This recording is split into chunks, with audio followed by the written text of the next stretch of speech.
தரமான ஒரு beef pakoda spot சொல்லட்டா? This content only for beef lovers. அதுக்கு முன்னாடி இந்த வீடியோவுக்கு ஒரு லைக் போட்டுருங்க. இது ஒன்றும் ரொம்ப பெரிய கடைலாம் இல்லை, சின்ன கடை தான். பட் நான் டேஸ்ட்டு வேறு மாதிரி. நீங்கள் வேலூர், ஆம்பூர், வாணியம்பாடி அந்த சைடில் எப்போயாவது சாப்பிட்ருந்தீங்கன்னா உங்களுக்கு இந்த கடையோட டேஸ்ட்டு தெரியும். நான் சென்னையில் நிறைய இடத்துல பீஃப் பக்கோடா சாப்பிட்ருக்கேன், ஆனால் இதுதாங்க பெஸ்ட்டு. நீங்கள் ஒரு உண்மையான ஸ்ட்ரீட் ஃபுட் லவராக இருந்தால் மட்டும் வாங்க.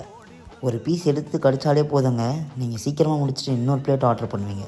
அங்கே இடியாப்பமும் இருக்குங்க, மறக்காமல் வாங்கி சாப்பிடுங்க. இடியாப்பம் பீஃப் பக்கோடா என்ன மேட்சிங்கில்? சரி டென்ஷன் ஆகாதீங்க, நான் லொக்கேஷன் சொல்கிறேன். கரெக்டாக வேளச்சேரி 100 ஃபீட் ரோட்டில் ஜஸ்ட் பை சைக்கிளுக்கு அப்படியே ஆப்போசிட்லேயே இருக்குங்க. உட்காந்து சாப்பிட சேரு, டேபிள் எல்லாம் இருக்குது. ஆரம்பிக்கலாமா? கொஞ்சம் இடியாப்பம் பிச்சு அதுக்குள்ளே பீஃப் பக்கோடா வச்சு அதில் ஆனியன் வச்சு சாப்பிடும் போது நீங்களே ட்ரை பண்ணி பாருங்கள்.